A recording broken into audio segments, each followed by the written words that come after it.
Elden Ring is officially my GOAT. It is my favorite game of all time. I think at this point, it's been 2 years since the release of Elden Ring. I always find myself coming back to this game. Never could delete this game. Got it on both Steam and on PlayStation. Seamless co-op, regular game, just expanded, going through the worlds, finding things. And every time I go on the internet, every time I go on TikTok, every time I go on YouTube, every time I play the game, I always learn something new, whether it's lore, weapons, armor sets, builds, anything of that nature. I always learn something new every time I play this game. It's actually ridiculous that this is even a game. I couldn't even imagine something like this. In recent years, two games have gave me this feeling, and it is Cyberpunk and Elden Ring. And today we're talking about Elden Ring. Let's talk about the Shadow of the Erdtree, because that definitely, Shadow of the Erdtree, I've already been thinking about this, but Shadow of the Erdtree capitalized on it and made it even more solidified that this is my favorite game of all time. The beauty of Shadow of the Erdtree is that it recaptures the beauty of playing Elden Ring for the first time again. Walking out of the gravesite playing Grace, man, that view is just beautiful. I probably have like 3 screenshots of just that right there, which is, I think it's criminal that this game does not have a photo mode. That's one negative I can say about Elden Ring, but I mean, it's a good thing because maybe I spend half my time in the damn photo mode without actually playing the game, to be honest.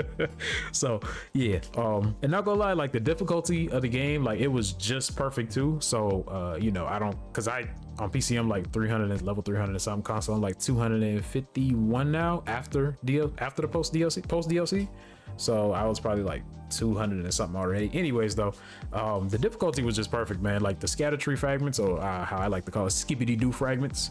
That was a really good addition to the game. It really fits the it not only does it incite you to explore, which is something you should be doing in a game of this caliber instead of just trying to run through the game and speed run the game. Anyways, it also doesn't let you like just fly through the game after being level 700 and whatever from the base game. Like who would want to beat a DLC in one sitting like that? You see what I'm saying? So yeah, like I now mind you, I went crazy, man. I took off Friday, the Friday that it came out. I played it was available Thursday night, so I was playing Thursday night. I played it on that Friday that it came out. I played it on that Saturday. I played it on that Sunday. Yes, I did touch grass. I played that entire weekend, man. And then that Sunday, I think is when I ran into Radon. And this was before, I didn't even know Radon was the final boss of the game. I literally did not know that. I literally, like, I ran through the beast, the lion, Ralana, Mesmer, Radon. I think I fought like a couple bosses on the side as well, and then met Radon, because I was honestly just exploring. Like I just was exploring, going different places. I didn't even know there was a whole dragon section in the game. I kind of like wished it was while I was playing. Whole time my boy Chris hollered at me, he's like, yo, you find that dragon section? I was like, what are you talking about? He was like, yeah, it's on this mountain, it's go this way. And I went that way, and I was like, oh shit, there's a whole dragon section with a whole dragon sword that's fucking fire. You know what I'm saying? So just stuff like that, bro. Like stuff like that is like, it's fucking beautiful, man. It's so beautiful to see and hear. The weapon, now one thing I can say that I did not like about the DLC, a lot of the weapons, boss remembrances in particular, are fucking ass. I'm sorry, all them shit's ass. Some of them are pretty handy depending on the type of build you have, I would say. So you know, you probably can make the most of it, especially if you care about that weapon enough. You could definitely make the most of it. But low-key, man, look, Radon's Remembrance, that is one of my favorite boss fights in Souls history. Now, I know a lot of y'all hate that boss fight.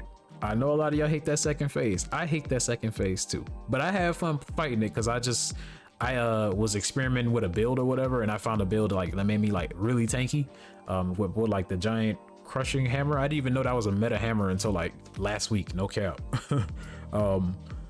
But yeah, like using that hammer and prayerful strike, yo, it used to be like literally like I would just fight them and I'd be like, yo, either I'm gonna keep healing and I'm gonna kill you, or you're just gonna kill me. So I thugged that out until I won, pretty much. That was like how I muscled my way into beating Radon.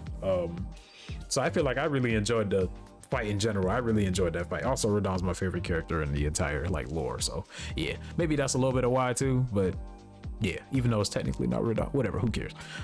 It kind of defeats the purpose of some of the weapons too, because if you don't have, you're forced to have a high poise, and then I think even with a high poise, some of those attacks do not get through, because like I can't even imagine, like Mesmer's spear is like one of the coldest, if not the coldest spear in the game by far. That Ash Award that he has is fucking fire. Oh my goodness, and it's a flurry of attacks. either you're gonna die halfway through those attacks, or you're gonna be knocked out of those attacks, more than likely. That's usually how it works. So half of those attacks ain't really like good on some of those weapons. Some of them are handy, some of them not. I think Radahn's whole remembrance bag is just ass. Like both, like 2 versions of the swords, and then whole time the magic swords from the base game is way better than both of those swords. And then they made 2 different swords with 2 different abilities when you could have put one of the abilities on the heavy instead. Whatever. I didn't make the game. Relax.